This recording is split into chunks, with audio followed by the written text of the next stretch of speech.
시청자 여러분 안녕하십니까? 뉴스9 윤정호입니다. 암울했던 일제치하에서 나라의 주권을 되찾은 지 오늘로 꼭 80년이 됐습니다.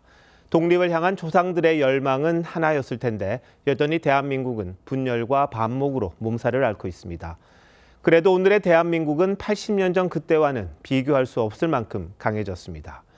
이재명 대통령이 광복 80주년 경축사에서 미래의 방점을 찍은 데일 메시지를 내놨습니다. 일본을 이제 극복의 대상이 아닌 상생의 대상으로 봐도 될 정도로 큰 나라가 됐다는 자신감의 표현으로도 볼 수 있을 겁니다. 북한을 향해선 흡수 통일이나 적대 행위를 하지 않겠다며 유화 제스처를 이어갔는데요. 한송원 기자가 먼저 보도합니다. 통합을 상징하는 삼색 넥타이를 맨 이재명 대통령은 광복절 80주년 경축사에서 일본과의 관계 개선 의지를 분명히 했습니다. 여전히 과거사 문제로 고통받는 분들이 계시다면서도 일본과 상생의 길을 모색하겠다고 했습니다. 일본 정부가 과거의 아픈 역사를 직시하고 양국 간 신뢰가 훼손되지 않게 노력해 줄 것으로 기대합니다. 일본을 마당을 같이 쓰는 우리 이웃, 경제 발전의 중요한 동반자로 규정하며 미래란 단어를 네 차례 썼습니다. 오는 23일 한일 정상회담을 앞두고 양국 관계를 미래지향적으로 발전시키자는 메시지를 보낸 것으로 풀이됩니다. 셔틀 외교를 통해 자주 만나고 솔직히 대화하면서 일본과 미래지향적인 상생 협력의 길을 모색하겠습니다. 북한을 향한 메시지도 구체적으로 내놨습니다. 윤석열 정부에서 효력이 정지된 9.19 남북 군사 합의를 단계적으로 복원하겠다고 했고 남북 교류 협력 기반 회복도 약속했습니다. 특히 현재 북측의 체제를 존중하겠다고도 했는데 적대적 두 국가론을 내세우고 있는 북한의 우려를 불식시키겠다는 의도로 해석됩니다. 어떠한 형태의 흡수 통일도 추구하지 않을 것이며 일체 적대 행위를 할 뜻도 없음을 분명히 밝힙니다. 이 대통령은 비핵화 문제에 대해서도 서두르지 않겠다는 의사를 내비쳤는데 북한이 꺼려하는 북한 비핵화 대신 핵 없는 한반도란 표현을 썼습니다. TV조선 한송원입니다. 네, 뉴스 전에 중계해드린 것처럼 지금 광화문에선 국민 임명식이 진행 중입니다. 이 대통령 당선 다음 날 취임 선서만 간단히 했던 것과 달리 오늘은 드론쇼를 비롯해 가수들의 축하 공연까지 성대하게 열렸습니다. 광화문 현장에 취재기자 나가 있습니다. 자세한 내용 알아보죠. 최민식 기자, 지금 광화문 광장 여전히 복잡한 것 같은데 임명식이 계속되고 있는 겁니까? 네, 밤 8시부터 이곳 광화문 광장에서 열리고 있는 국민 임명식. 지금은 축하 공연이 한창 진행 중인데요. 조금 전 이재명 대통령은 국민대표 80명이 전달한 이른바 빛의 임명장을 받아들고 자신을 대통령으로 뽑아준 국민들에게 감사의 뜻을 표했습니다. 이 대통령은 국난이 도래할 때마다 국민들이 있어 민주주의가 다시 숨을 쉴 수 있었다면서 80년 현대사가 증명하듯 대한민국 국력의 원천은 언제나 국민이었다고 강조했습니다. 대통령실은 주권자인 국민이 이 대통령을 직접 임명한다는 의미를 담았다고 설명했습니다. 국민대표 80명은 광복 80주년을 기념해 선정됐습니다. 1945년에 태어난 광복둥이이자 독립운동가 모교눅 씨의 아들인 목장균 씨와 인공지능 알파고와 대결한 바둑기사 이세돌 씨, 응급의료 헬기 도입에 기여한 이국종 국군 대정병원장 등 각 분야 대표 인사들이 포함됐습니다. 국민 임명식의 공식 제목은 함께 찾은 빛, 대한민국을 비추다입니다. 독립을 통해 빛을 되찾았다는 광복절의 의미를 강조함과 동시에 윤석열 전 대통령 퇴진과 정권교체 과정을 빛의 혁명에 비유한 겁니다. 정치권에선 이 대통령의 집권 서사를 민족 독립의 서사와 겹쳐지게 하기 위해 국민 임명식 날짜를 광복절로 고른 것이란 해석도 나왔습니다. 앞서 이 대통령은 임명식에 초청한 조셉윤 미국 대사 대리와 다이빙 중국 대사, 미즈시마 코이지 주한 일본 대사 등 주한 외교단을 청와대 영빈관으로 불러 만찬을 함께하기도 했습니다. 지금까지 광화문 광장에서 TV조선 최민식입니다. 오늘 임명식은 국민의힘과 개혁신당 등 야당이 조국, 윤미향 등을 사면한 데 대한 항의 차원에서 참석을 거부해서 반쪽짜리가 됐습니다. 이 대통령은 광복절 경축식 행사장에서 국민의힘 송원석 비대위원장에게 직접 참석을 요청했었는데 거절당했다고 합니다. 안철수 의원은 이 대통령 연설 동안 사면 반대 현수막을 들고 시위를 벌이기도 했습니다. 김창석 기자의 보도입니다. 이재명 대통령이 광복절 경축식에 입장하며 송원석 국민의힘 비상대책위원장과 악수하며 인사합니다. 이 대통령이 무언가 말을 건네자 송 위원장이 웃으며 답합니다. 송 위원장은 이 대통령이 저녁 국민임명식 참석을 요청해 거절한 것이라고 밝혔습니다. 대통령이 오늘 저녁 행사에도 좀 오시죠라고 얘기를 합니다. 대관식하는 그런 자리를 만들어 놓고 오라고 하는 게 그게 말이 되겠습니까? 우리는 가지 않겠습니다. 그냥 조용히 얘기했습니다. 조국 전 대표와 윤미향 전 의원 등 광복절 특사와 광복절을 정치 이벤트에 활용하는 데 따른 반발 차원입니다. 대신 국민의힘은 특검 수사를 이용한 정치 탄압을 중단하라며 당사에서 규탄 대회를 열었습니다. 광복절을 더럽히는 개딸 임명식을 규탄한다! 규탄한다! 규탄한다! 규탄한다! 국민 임명식엔 국민의힘, 개혁신당 외에도 이명박 박근혜 전 대통령과 노태우 전두환 전 대통령의 배우자들, 오세훈 서울시장도 가지 않았습니다. 광복절은 특정 정치인의 기념일이 아니라 독립운동가와 우리 국민 모두의 희생과 헌신을 기리는 날입니다. 광복절 기념행사에서도 냉랭한 분위기가 연출됐습니다. 민주당 정청래 대표와 국민의힘 송원석 비대위원장이 나란히 앉았지만 악수는 물론 눈도 마주치지 않았습니다. 안철수 의원은 이 대통령이 경축사를 시작하자 자리에서 일어나 조국 윤미향 사면 반대라고 적힌 현수막을 들었습니다. 현수막 시위는 대통령이 연설하는 20여 분 동안 계속됐습니다. TV조선 김창섭입니다. 국민 임명식이 열린 광화문 인근에서는 오늘 하루만 70개 안팎의 크고 작은 집회가 열렸습니다. 좌우 진영과 노동계까지 각자의 목소리를 높였는데 국민 통합의 길 보신 것처럼 쉽지 않아 보입니다. 황재영 기자가 취재했습니다. 태극기를 든 집회 참가자들이 서울역 광장을 가득 채웠습니다.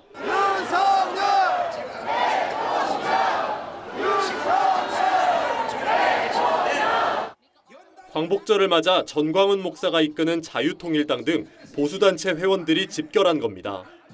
경찰 비공식 추산으로 4,500명에 이르는 참가자들은 종전협정과 주한미군 철수의 위기에 놓여 있다며 이재명 정부를 비판했습니다. 대통령이 될지라도 법에 위반하면 체포해야 된다. 불과 1km 떨어진 숭례문 일대에선 민주노총 등이 광복절 결의대회를 열었습니다. 참가자들은 4차선 도로를 가득 채우고 구호를 외쳤습니다. 미국의 경제수탈 평화 위협 저지하자! 민주노총은 국민임명식 초청을 거부했는데 국회가 노조법 개정안을 조속히 통과시켜야 한다며 책임을 야당에 돌렸습니다. 노조법 2, 3조 개정을 내란 정당 국힘이 가로막고 있습니다. 국민임명식이 열린 광화문 광장 인근에서만 70개 정도의 크고 작은 집회가 열리며 혼잡을 빚었습니다. TV조선 황재영입니다. 북한은 광복절을 조국 해방의 날로 부릅니다. 김정은 위원장이 처음으로 공개 연설을 했는데 러시아와의 밀착 관계를 과시했습니다. 우리와 미국에 대해서는 뭐라고 했을까요? 지선호 기자입니다. 평양 개성문 광장이 사람들로 가득 찼습니다. 붉은색으로 장식된 대형 연단 중앙에 김정은과 볼로딘 러시아 하원 의장이 자리 잡았습니다. 북한의 광복절인 조국 해방 80주년 행사에서 김정은이 공개 연설에 나섰습니다. 경애하는 김정은 동지께서 조국 해방 82세 즈음하여 뜻깊은 연설을 하셨습니다. 김정은은 북한과 러시아가 동맹을 넘어 혈맹임을 강조하며 특히 해방 과정에서 러시아의 역할을 여러 차례 강조했습니다. 지난 5월에도 김정은은 평양 러시아 대사관을 방문해 러시아의 전승절이 없었다면 조선의 해방일인 8월 15일도 없었을 것이라고 말한 바 있습니다. 해방은 김일성 주석의 항일 무장투쟁 결과라고 주장하는 북한이 선대의 공적을 희석하면서까지 러시아와의 밀착 관계에 힘을 쏟고 있는 겁니다. 김정은이 광복절 공개 연설을 한 건 이번이 처음인데 이것 역시 러시아 대표단에 대한 의전 차원으로 보입니다. 광복과 관련해서 러시아 역할을 강조를 하면서 그것을 북러 관계를 보다 더 심화 발전시키는 계기로 삼고자 한 것 같습니다. 김정은 연설에서 우리나라와 미국에 대한 직접 언급은 없었습니다. 다만 제국주의자들의 극단적 만용이 심각해지고 있다며 애둘러 비판했습니다. TV조선 지선호입니다. 일본은 패전일을 맞아 총리가 추도사를 발표했습니다. 13년 만에 처음 반성을 언급했지만 구체적인 침략 대상이 누구였는지는 빼 식민 지배에 대한 생각을 밝힌 걸로 보긴 어렵다는 평가입니다. 일본 유력 정치인들은 여전히 군국주의의 상징이죠. 야스쿠니 신사를 참배해 주변국들의 반발을 샀습니다. 김자민 기자입니다. 패전 80주년 전몰자 추모식에서 이시바 시게루 일본 총리가 추도사를 낭독합니다. 전쟁의 참화를 반복하지 않겠다며 일본 총리로는 13년 만에 처음으로 반성을 언급했습니다. あの戦争の反省と教訓を今改めて深く胸に刻まねばなりません. 다만 반성 대상에 대한 구체적인 언급은 없었습니다. 이전 총리들이 반성과 함께 쓴 침략이나 가해라는 표현도 빠졌는데 식민 지배에 대한 반성으로 보긴 어렵다는 분석이 지배적입니다. 역사인식 온건파로 알려진 이시바 총리는 당초 80주년 담화도 검토했지만 선거 참패 이후 여당 내 보수파의 반발을 의식해 보류한 것으로 알려졌습니다. 태평양 전쟁 A급 전범이 합사된 야스쿠니 신사에는 참배하진 않았지만 공물료를 복납했습니다. 일본 정치권에선 일각의 우경화 분위기를 반영하듯 야스쿠니 참배가 이어졌습니다. 지난 선거에서 일본인 퍼스트로 돌풍을 일으킨 극우 성향의 참정당은 88명이 집단 참배를 했습니다. 今回本当参議院選挙で大きな期待を皆さんがいただいたので、ここは国会議員もみんな揃って今回参拝しようと。 고이즈미 신지로 농림수산상과 다카이치 사나이 전 경제안보상 등 차기 총리 후보로 거론되는 인사들도 줄줄이 야스쿠니 신사를 찾았습니다. TV조선 김자민입니다. 한국 갤럽 여론조사에서 이 대통령의 국정 지지율이 취임 이후 최저치를 기록했습니다. 이번 조사는 광복절 특사 대상자 발표 직후 이뤄졌는데 공정 이슈에 민감한 2030 청년층 절반 이상이 조국 전 대표 사면에 반대한다고 답했습니다. 이태희 기자가 자세히 설명합니다. 이번 주 공개된 갤럽 여론조사에서 이재명 대통령이 직무 수행을 잘하고 있다는 응답은 59%, 잘 못하고 있다는 응답은 30%로 나타났습니다. 이 대통령 취임 이후 실시한 5차례 조사 가운데 긍정평가는 최저치, 부정평가는 최고치를 기록했습니다. 직무 수행을 부정적으로 평가한 응답자 5명 가운데 1명은 특별 사면을 이유로 꼽았습니다. 민생지원금 등 과도한 복지에 대해 우려를 나타낸 응답자도 11%로 뒤를 이었습니다.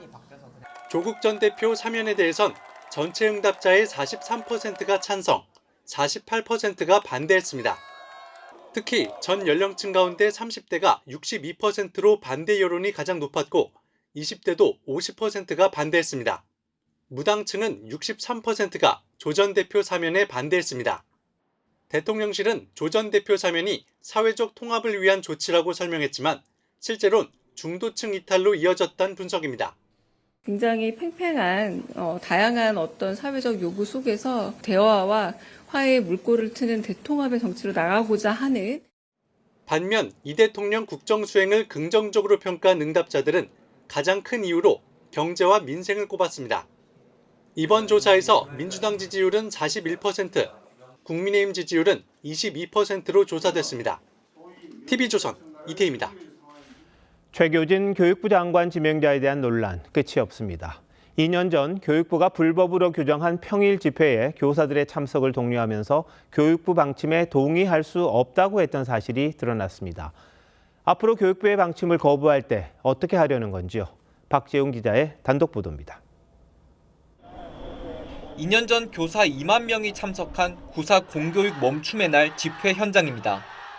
당시 서울 한 초등교사가 학교 안에서 사망하면서 교권 침해 논란이 일었고 사망 교사의 49제를 맞아 전국 교사들이 모여들었습니다. 평일에 수업을 제쳐두고 열리는 이 집회를 교육부는 불법으로 규정했습니다. 교육부는 시도교육청에 공문을 보내 학생들의 학습권을 외면한 채 집단 행동을 하면 엄정히 대응하겠다고 했습니다. 하지만 당시 세종시 교육감이던 최교진 교육부 장관 지명자는 관할 교사들의 이메일을 보냈습니다. 교육부가 추모 행동을 불법으로 규정한 걸 동의할 수 없다고 비난하며 9월 4일을 교육 회복의 날로 만들자며 집회 참여를 독려한 겁니다. 선생님들의 노력과 선생님들의 의지를 절대 억압하거나 폄훼하거나 왜곡해서는 절대로 안 될 것입니다. 집회를 선동하는 행위 역시 국가공무원법을 위반한 거란 경고도 무시했습니다. 최 지명자는 지난 2003년 대전 지역 매체 인터뷰에서 아이가 누구인지 알기 위해선 같이 목욕도 하고 몰래 자취방에 가 술도 같이 먹어봐야 한다고 말한 사실이 알려져 논란이 되기도 했습니다. 불법 집회 참여를 독려했다는 지적에 대해 최 지명자 측은 인사청문회를 통해 소상히 말씀드리겠다고 입장을 밝혔습니다. TV조선 박재훈입니다. 이재명 정부 첫 특사 명단에 포함된 조국 전 대표가 광복적인 오늘 새벽 0시에 석방됐습니다. 자녀 입시 비리로 형이 확정된 지 242일 만이고 형기의 3분의 1만 채우고 출소한 겁니다. 조 전 대표는 사과 대신 자신의 사면이 검찰 독재 종식의 상징적 장면이라고 목소리를 높였습니다. 처음부터 끝까지 자신의 불법을 인정하지 않는 행태를 보이고 있는데도 유력 정치인으로 성장하는 모습 어떻게 봐야 할지요. 여권의 정치 지형에도 변화가 불가피해 보입니다. 고이동 기자입니다. 남색 자켓에 파란색 넥타이를 맨 조국 전 조국혁신당 대표가 지지자들의 환호를 받으며 걸어 나옵니다. 가장 먼저 이재명 대통령에게 감사 인사를 전한 조 전 대표는 자신의 사면이 검찰 독재 종식의 상징적 장면이 될 것이라고 했습니다. 저의 사면 복권과 석방은 검찰권을 오남용해온 검찰 독재가 종식되는 상징적 장면의 하나로 기록될 것이라고 믿습니다. 국민의힘 심판과 함께 민주 진보 진영 연대도 강조했습니다. 비판을 받아 안으면서 정치를 하겠다고 했지만 입시 비리 등 유죄를 선고받았던 내용에 대한 사과는 없었습니다. 저에 대한 비판, 반대, 비방 모두 다 받아 안으면서 정치를 하겠습니다. 당 안팎에선 조 전 대표가 내년 지방선거 또는 국회의원 보궐선거에 출마할 거란 관측이 지배적입니다. 서울시장과 부산시장, 이재명 대통령의 지역구였던 인천 계양을 출마 등이 거론됩니다. 그냥 지나가는 것은 아니지 않냐라고 생각을 합니다. 모든 가능성은 열려 있다는 얘기죠. 민주당과 조국혁신당의 합당에 대한 목소리도 나오고 있지만 양당 지도부는 아직 선을 긋고 있습니다. 정치적으로 바라볼 때 사랑하는 사람은 결혼을 해야 되고 이념이 같고 생각이 같고 목표가 같은데 다른 집에서 살아야 됩니까? 조 전 대표는 이르면 다음 주 복당 후 본격적인 정치 활동을 재개할 예정입니다. TV조선 고이동입니다. 김건희 여사 집사로 알려진 김예성 씨가 구속영장 심사를 받았습니다. 그런데 김건희 특검이 법원에 낸 영장 청구서에 정작 김건희란 이름 한 번도 나오지 않았다고 합니다. 그렇게 검찰의 먼지털이 수사, 별건 수사를 비판했던 게 여권인데 김건희 특검에 대해서는 뭘 할지 궁금합니다. 조유진 기자입니다. 김예성 씨가 구속영장 실질 심사를 받고 법원에 나섭니다. 그 대가성 투자의혹은 어떤 입장이신가요? 특검은 김건희 집사로 알려진 김 씨가 IMS 모빌리티, 이노베스트 코리아 등에서 33억 8천만 원을 횡령했다고 영장 청구서에 적시했습니다. 특검은 김 씨가 베트남으로 출국했다가 여권 만료 하루 전에야 귀국한 점 등을 들어 도주 우려로 인한 구속 필요성을 강조한 걸로 전해졌습니다. 하지만 김 씨 측은 영장 청구서에 김건희라는 이름도 빠졌다며 특검이 별건 구속하려고 한다고 반박했습니다. 김 여사 의혹을 조사하기 위해 출범한 특검이 먼지털이시 별건 수사를 했다는 주장입니다. 인지수사 별건 수사는 그동안 정부 여당이 검찰을 비판해온 대표적 관행입니다. 김 씨는 최후 진술에서 특검이 나를 국정농단 사건의 최서원으로 만들고 싶어하는 것 같다며 최은순 씨 장고 증명 사건 이후 김 여사와 소원해졌고 대통령 취임 이후 김 여사를 만난 적도 없다고 했습니다. 김 씨 구속 여부는 이르면 오늘 밤 결정될 것으로 보입니다. TV조선 조유진입니다. 낡은 사진으로만 보던 독립운동가들의 생전 목소리는 어땠을까요? 그 목소리가 AI 기술 덕에 처음으로 복원됐습니다. 이들의 독립의지가 세월을 뛰어넘어 생생한 육성으로 전달되면서 깊은 울림을 주고 있습니다. 정은하 기자입니다. 광복 석 달 후인 1945년 11월 독립운동가 35명이 모여 광복의 감격과 희망을 글로 남겼습니다. 그로부터 80년이 지난 지금 글은 영상이 되어 후손들에게 돌아왔습니다. 하려는 의지만 있으면 일은 반드시 이루어진다. 지금 들으신 이 목소리는 AI로 복원한 김구 선생의 목소리입니다. 광복 80주년을 맞아 독립운동가 5분의 생전 목소리가 복원됐습니다. 김구 신익희 선생처럼 생전 음성이 남아있는 경우엔 본인 목소리, 자료가 없는 경우엔 후손의 목소리를 바탕으로 만들었습니다. 성우분들이 더빙한 음성이 나갔기 때문에 AI 기술을 활용해서 역사 자료랑 접목을 해가지고 이제 독립운동가의 그 모습을 생생하게 보여주는 게 특징입니다. 도산 안창호 선생이 수감됐던 서대문 형무소에선 직접 대화도 가능합니다. 그대는 나라를 사랑하는가? 그러면 그대가 먼저 건전한 인격이 되어 AI로 복원된 애국지사들을 직접 만난 아이들은 나라를 위한 희생과 헌신에 감사를 표했습니다. 우리나라를 위해 우리나라 독립을 위해 해준 건데 또 죄송하면서 감사한 마음이 들었어요. 독립투사들의 굳은 의지와 광복의 벅찬 순간이 AI 기술로 후손들의 기억 속에 살아 숨쉬게 됐습니다. TV조선 정은하입니다. 올해는 일본의 원자폭탄이 투하된 지 80년이 되는 해이기도 합니다. 조선인 약 7만 명도 강제징용과 징집으로 일본에 끌려갔다가 원폭 피해를 입었습니다. 당시 피해자들은 자신은 물론 아래 세대로도 고통이 이어지고 있다고 호소합니다. 피폭 1세대 피해자들을 신경희 기자가 만났습니다. 1945년 8월 6일 오전 일본 히로시마 상공에 인류 최초의 원자폭탄이 떨어졌습니다. 강제징용된 아버지를 따라왔던 7살 꼬마는 영문도 모른 채 섬광과 열풍을 맞닥뜨렸습니다. 소리 때문에 난 졸도를 했어. 길에서 사람이 죽어가 있고 또 어디 가죽이 타가지고 벌겋게가 있으면서 피폭 지점에서 2km 떨어진 곳에 있던 38년생 김철주 씨. 수시로 터지는 코피, 온몸의 종기보다 참을 수 없었던 건 고향에서조차 뗄 수 없었던 피폭 피해자라는 꼬리표였습니다. 우리를 갖다가 꺼리하고 거부하고 서로 우리가 가면 피하고 그러는 거예요.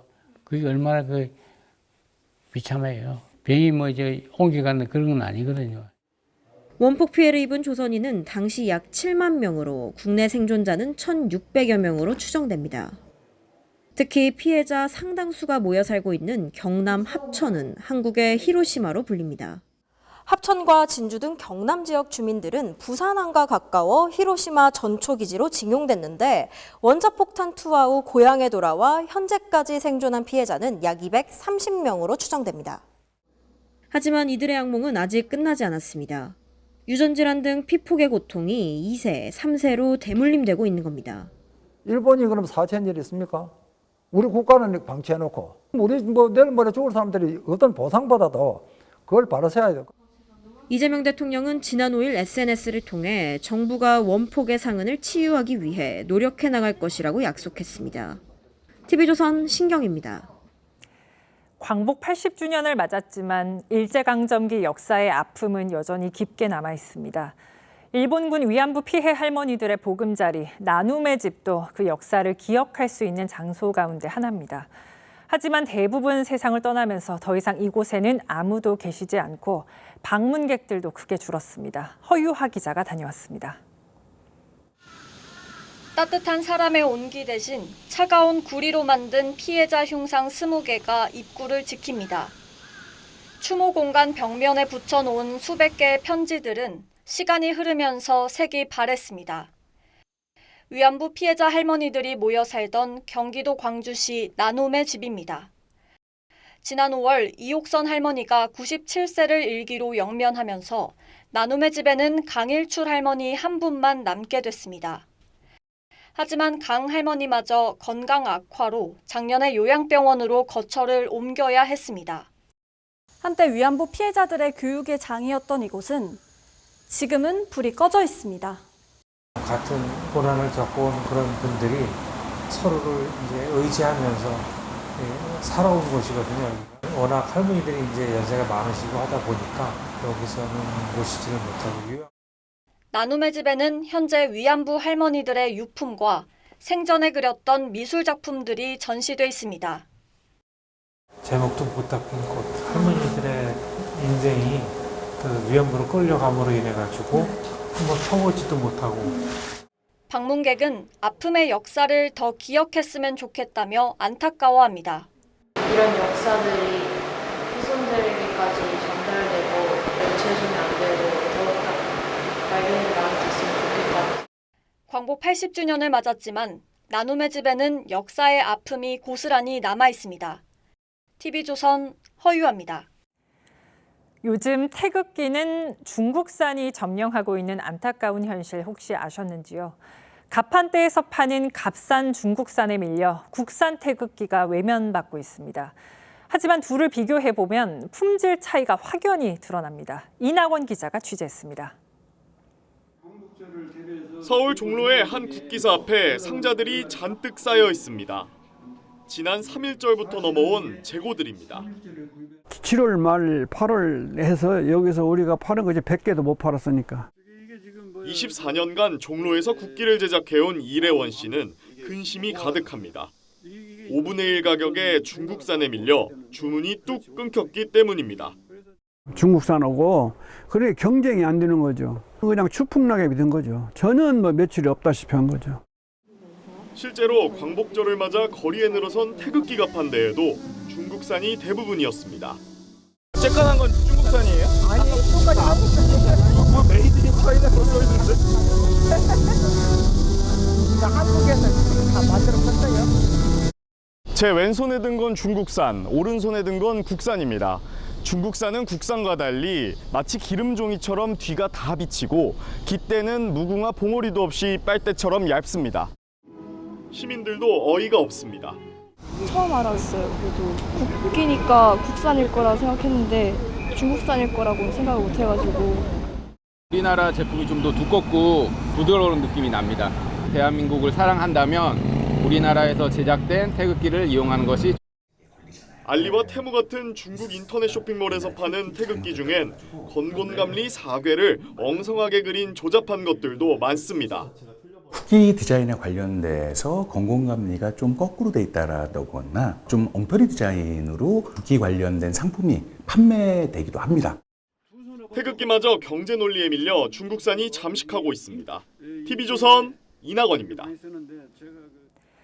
광복절이면 독립을 위해 희생하고 헌신한 국가 유공자분들의 뜻을 되새기게 됩니다.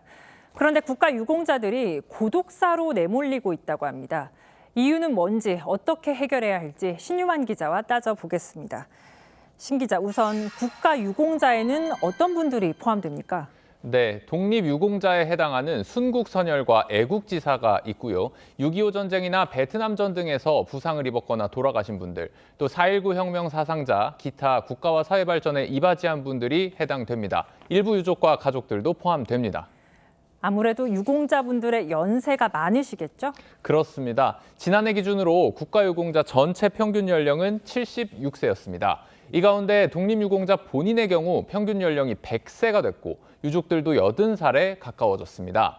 특히 국가유공자의 4분의 1 이상인 27.4%가 1인 가구인데 이들 중에 80% 이상이 또 65세 이상의 고령자였습니다. 또 저소득 국가유공자들은 절반 이상이 1인 가구인 것으로 드러났습니다. 네, 독거 비율이 높은데 어떤 이유를 생각해 볼 수 있을까요?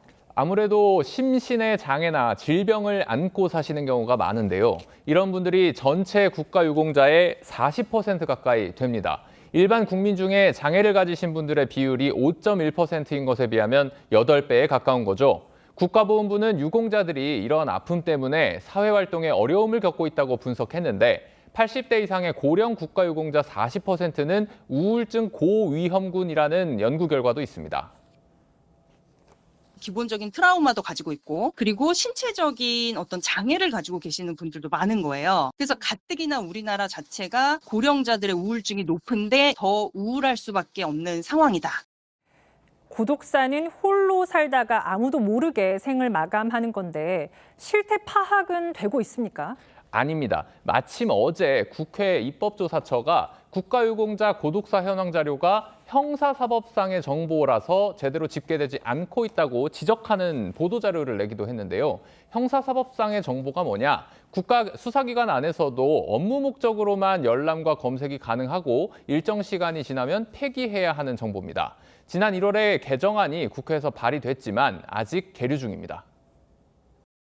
데이터들을 한 번에 모을 수 있도록 관련된 부처 행정안전부 그리고 보건복지부 등등등 경찰청도 이제 들어가야 하고요. 협조가 가능한 그런 부처들이 연계할 수 있는 거버넌스를 먼저 만들어야 하고요. 그렇군요. 보훈부는 어떤 대책을 얘기하나요? 네, 보훈부가 지난 4월에 종합대책을 발표했는데요. 냉장고 같은 가전에 문열림 센서를 부착해서 실시간으로 안부를 확인하는 시스템을 도입하겠다고 밝혔습니다. 또 이번에 혹서기 때는 국가유공자 500명을 직접 찾아가서 직접 또 건강점검을 하기도 했습니다. 외국에서는 나이가 드신 유공자분들 어떻게 지원하고 있습니까? 네, 미국에는 어떤 베테랑도 홀로 죽지 않는다라는 표 아래 참전 유공자가 돌아가시기 직전에 72시간 이내에 방문해서 마지막을 함께하는 서비스가 있습니다. 그만큼 평소에 국가유공자 모니터링이 잘 되고 있다는 거죠.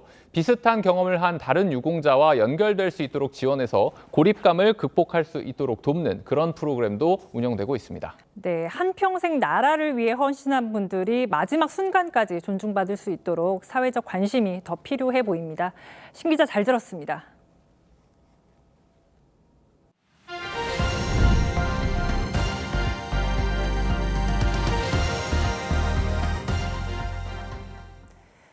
아파트 11층에서 에어컨 실외기를 설치하던 남성이 추락하는 사고가 났습니다. 기적처럼 화단의 나무로 떨어지면서 목숨을 건졌습니다. 최근 이런 비슷한 추락 사고가 반복되고 있어서 각별한 주의가 필요합니다. 구자형 기자입니다. 아파트 화단 나무 위에 회색 스티로폼 포장재가 걸려 있습니다. 어제 오후 3시쯤 11층 세대의 베란다에서 떨어진 건데 40대 에어컨 설치기사도 함께 추락했습니다. 남성은 허리 등을 크게 다쳐 치료를 받고 있습니다. 생명엔 지장이 없는 것으로 알려졌습니다. 나무에 걸려서 떨어져서 상태가 양호한 상태 이런 식으로 써져 있었거든요. 30m 높이에서 떨어졌지만 나무가 완충제 역할을 하면서 목숨을 건진 겁니다. 이곳에 떨어진 근로자는 추락 방지 밧줄을 착용하고 있었고 안전모도 썼습니다. 하지만 밧줄이 풀리면서 사고가 발생했습니다. 현관문 문틈 사이에 경칩이 있는 부분, 그 부분에다가 밧줄을 고정해가지고 하다가 이제 사고가 난 거죠. 비슷한 추락 사고는 끊이지 않고 있습니다. 지난 4월 대전의 한 놀이공원 건물 옥상에서 실외기를 설치하려던 50대가 추락했는데 이번 사고와 달리 목숨을 잃었습니다. 지난해 10월엔 경기 안양의 한 아파트에서 실외기를 해체하던 이사업체 직원이 떨어져 숨졌습니다. 에어컨 실외기 작업 추락 사고가 끊이지 않자 노동당국은 안전링까지 보급하고 나섰습니다. TV조선 구자영입니다. 서해안 고속도로에서 1톤 화물차가 25톤 탱크로리를 들이받았습니다.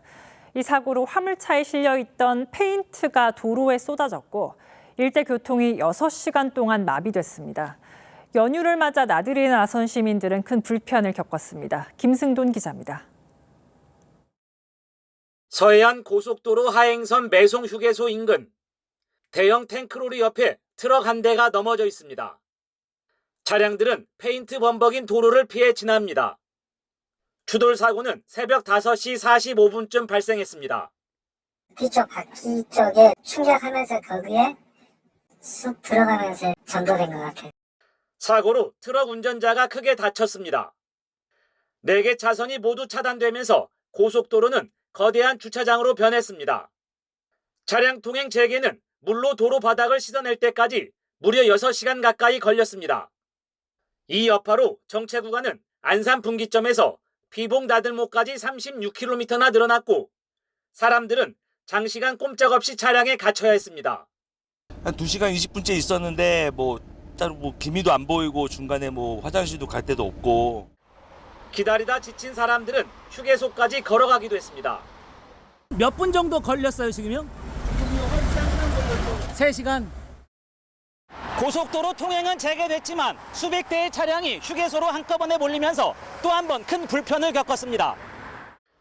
화장실을 이용하는 데만 30분 넘게 줄을 섰습니다. 화장실이 이렇게 줄이 길어서 지금 너무 충격적이에요. 광복절 연휴 첫날 즐거운 나들이길이 뜻하지 않은 사고와 더딘 수습에 고생길로 변했습니다. TV조선 김승도입니다. 사흘 전 서울 동대문구의 다세대 주택에서 불이 나 1명이 숨지고 14명이 다치는 일이 있었죠. 경찰이 방화 혐의로 30대 남성을 체포했습니다. 1층 주차장에 있던 폐지에 불을 붙인 걸로 추정됩니다. 이나영 기자가 보도합니다. 늦은 밤, 좁은 골목길 안 다세대 주택에서 시뻘건 불길이 치솟습니다. 출동한 소방대원들이 연신 물줄기를 쏴보지만 불길은 좀처럼 사그라들지 않고 골목은 시커먼 연기로 뒤덮입니다. 지난 12일 밤 서울 동대문구의 4층짜리 다세대 주택에서 불이 났습니다. 1층 주차장에 있던 폐지가 쌓인 리어카에서 불이 시작됐고 필로티 구조라 대피하기도 어려웠습니다. 이 불로 70대 남성 1명이 숨지고 주민 14명이 다쳤습니다. 불이 난 지 사흘이 지났지만 불에 탄 차량과 그 흐름이 그대로 남아있고 매캐한 냄새도 계속 나고 있습니다. 화재 원인을 조사해온 경찰은 CCTV를 분석해 한 남성이 주차장으로 들어갔다 불이 나기 직전 빠져나오는 장면을 확인했습니다. 동선을 추적한 경찰은 어제 저녁 성동구의 한 상가에서 30대 남성을 방화 혐의로 체포했습니다. 주민들이 그 사람 옆에 있으면 어떻게 하고 싶다 그러고 이 사람 벌 안 주면 안 된다는 거지. 경찰은 남성을 조사한 뒤 구속영장을 신청할 예정입니다. TV조선 이나영입니다. 서해 최북단 백령도가 중국에서 오는 해양 쓰레기 때문에 몸살을 앓고 있습니다. 주민들이 매일 수거에 나서도 역부족인데 마땅한 대책은 나오지 않고 있습니다. 이태영 기자가 현장에 다녀왔습니다. 천연기념물로 지정된 백령도 해변이 긴 띠로 둘러져 있습니다. 모두 해양 쓰레기들입니다. 자세히 보니 전부 중국어가 써 있습니다. 해변에서 쓰레기를 직접 주워봤습니다. 포장지를 보면 중국 저장성에서 온 생수, 그리고 중국 허난성에서 온 오리고기라고 적혀 있는데요. 이곳 백령도 사곳 해변에 밀려온 쓰레기 대부분이 중국에서 온 것으로 추정됩니다. 북한 남포시에서 생산된 생수병도 발견됐습니다. 중국 내륙이나 해안 도시 등에서 버린 쓰레기가 조류를 타고 이곳 백령도까지 밀려오는 겁니다. 해마다 백령도에서 수거되는 쓰레기만 350여 톤에 달하는데 97%가 중국에서 온 쓰레기입니다. 중국은 안 가봤는데 중국 갔다 온 것 같습니다. 그냥 해변에 널려 있는 거 보면 얘네들이 이런 것들을 먹고 사는구나. 특히 백령도는 군사 지역인 만큼 지뢰매설 해안이 많아 정화 작업 자체가 불가능한 곳도 많습니다. 안타까운 소식에 미국에서 자비를 들여 날아와 수거 작업을 돕고 있는 한인 학생들도 있습니다. Pretty serious. I mean, it's been happening for about over a decade now, I believe. And from what I know, all this trash, most of the trash at least that's washing up here is coming from Chinese factories. 우리 정부는 환경기구를 통해 백령도 쓰레기 문제에 대한 협의를 요청했지만 중국 정부는 양국 공동의 책임이라며 소극적 대응으로 일관하고 있습니다. 우리 정부 역시 제대로 된 외교적 항의를 하지 않으면서 중국 쓰레기들의 백령도 습격은 여전히 계속되고 있습니다. TV조선 이태형입니다. 전관 예우가 검찰에만 있는 게 아닙니다. 문재인 정부 시절 경찰 수사권을 확대한 데 이어 현 정부가 검찰 폐지를 공식화하면서 요즘 법조계에선 경찰 정관들의 몸값이 높아졌다고 합니다. 최근 5년간 법무법인에 취업하겠다며 심사를 요청한 경찰 퇴직자만 200명을 넘었다는데요. 압수수색 당일 경찰 수사팀이 경찰 출신 변호인과 회식을 하다 적발되는 등 늘어난 경찰 정관 숫자만큼 폐해도 속출하고 있다고 합니다. 곽승한, 정민진 두 기자가 그 실태를 들여다봤습니다. 2022년 6월 서울 여의도 자산운용사 사무실에 경찰이 들이닥쳤습니다. 재개발 사기 혐의를 포착한 경찰이 강제 수사에 돌입한 건데 이날 오후 4시 시작된 압수수색은 1시간 만에 끝났습니다.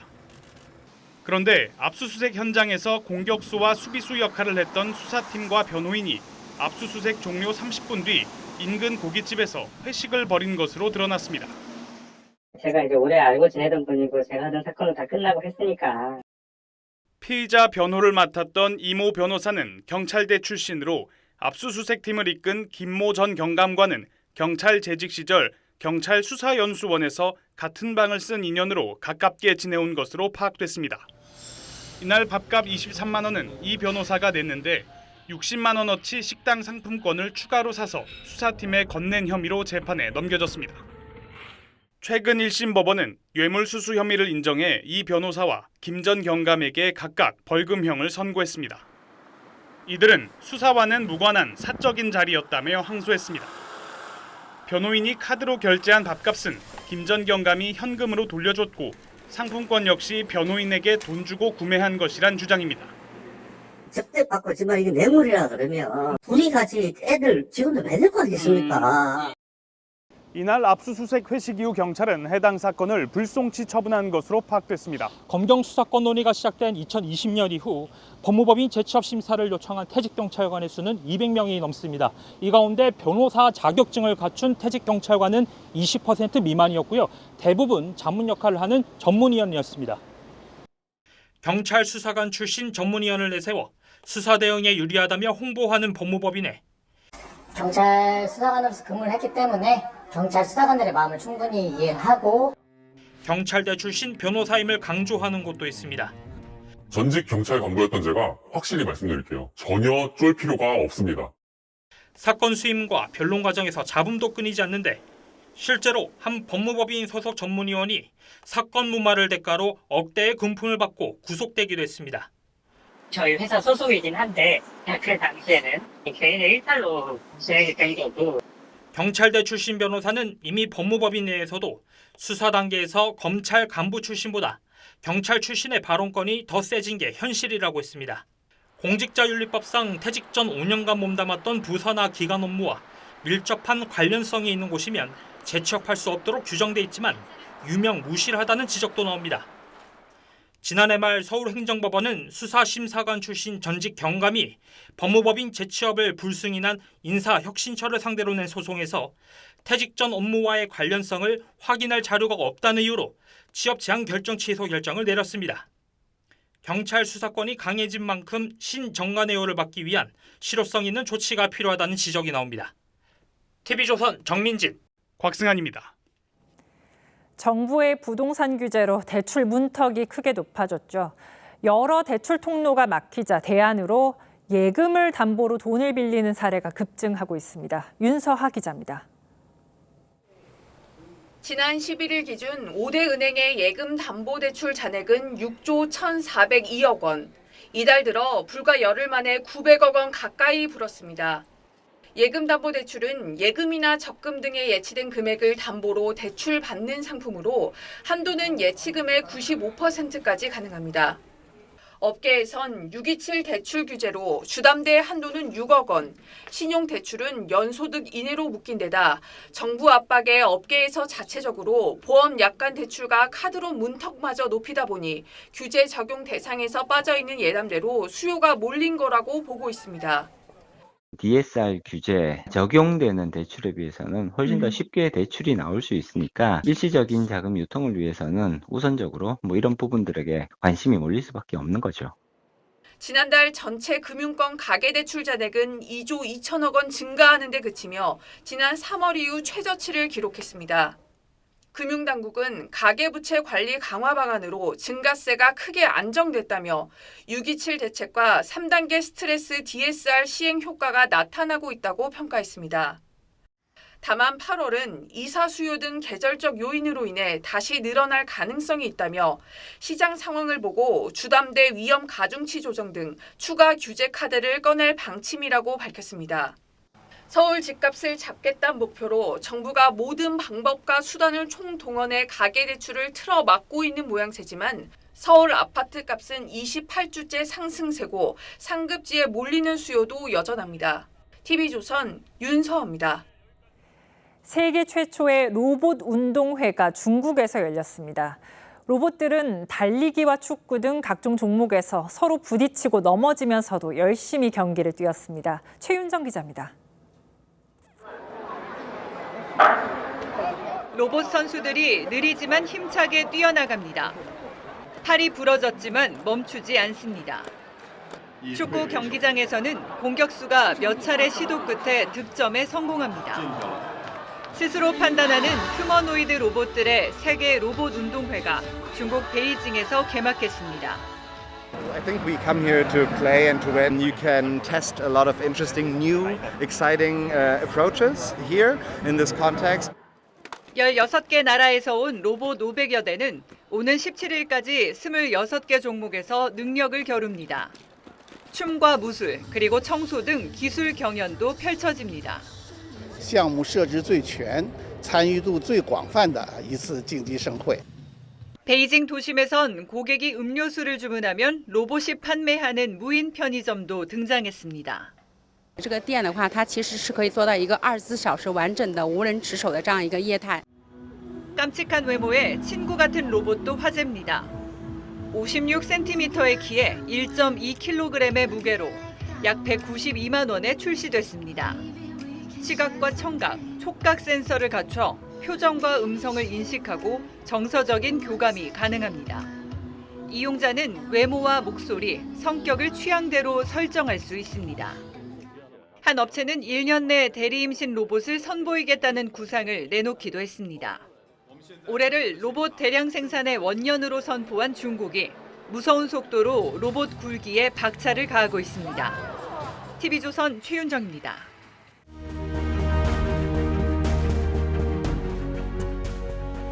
(1804년) 프랑스 파리 노트르담 대성당에서는 무슨 일이 일어났던 걸까요? I found the crown of France in the gutter. I picked it up with the tip of my sword and cleaned it and placed it atop my own head. 나폴레옹이 교황 앞에서 왕관을 직접 들어올려 자신의 머리에 씌웁니다. 시민혁명으로 세운 공화국이 무너지고 교회의 권위까지 쓰러지는 순간이었습니다. 나폴레옹은 신이 아닌 황제가 주인이란 걸 오만하게 연출한 겁니다. 오늘 이재명 대통령이 이른바 국민임명식을 가졌습니다. 국민임명식은 주권자인 국민들과 함께 국민이 직접 대통령을 국민의 충직한 일꾼으로 임명하는 자리입니다. 국민 주권 정부를 자임하며 사상 초유의 일이라고 강조했습니다. 정부가 기획하고 연출한 행사에 국민의 뜻을 내세웠습니다. 광복 80주년 경축식과 나란히 사실상의 취임식을 치른 걸 두고는 역사적 무게를 더 살폈어야 하는 것 아니냐 이런 지적이 나옵니다. 국민 주권의 남용과 오용에 대한 걱정도 있습니다. 법도 국민의 합의인 것이고 결국 국민의 뜻이 가장 중요하다. 대법원이 선거법 유죄 취지 선고를 내리자 한 말입니다. 당시 민주당의 법사위원장은 대법원장이 뭐라고까지 말했습니다. 국민 뜻을 앞세워 대놓고 법치주의를 부정한 겁니다. 위증교사 무죄 판결 때 나왔던 반응과는 천냥지차입니다. 유리하면 법대로, 불리하면 국민 주권이라면 국민 주권이 아니라 셀프 주권입니다. 이 대통령은 광복절 경축사에서 국민 통합을 외쳤습니다. 그런데 국민임명식에 국민의힘, 개혁신당, 이명박 박근혜 전 대통령, 심지어 일부 친여 단체까지 참석하지 않았습니다. 사실상 우리끼리의 잔치가 된 겁니다.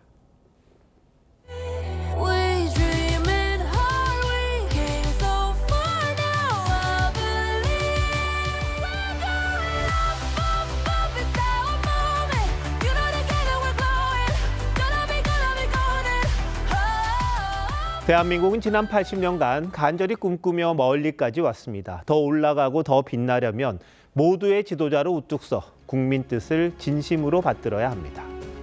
8월 15일 윤종호 앵커 칼럼 셀프 국민 주권이었습니다.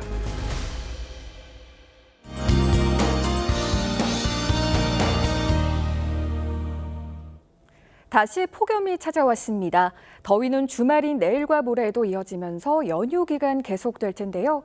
습도가 높은 상태에서 기온이 오르며 폭염특보가 전국 대부분 지역에 발효 중입니다. 최고 체감 온도는 33도 안팎으로 오르면서 무더위가 이어지겠습니다. 이 폭염특보는 더 확대 강화될 가능성이 있겠습니다. 내일 중부지방 가끔 구름 많은 가운데 남부지방과 제주도는 맑은 하늘 드러나겠습니다. 내일 늦은 오후부터 저녁 사이 경기 북동부와 강원 북부에는 5에서 20mm의 비가 내리겠습니다.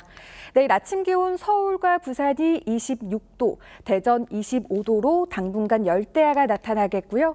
내일 한낮 기온 서울 31도, 전주와 대구가 35도까지 치솟겠습니다. 연휴 마지막 날인 모레는 수도권과 강원에 비 소식 들어 있습니다. 날씨였습니다. 8월 15일 금요일 뉴스9 마칩니다. 시청해주신 여러분 고맙습니다.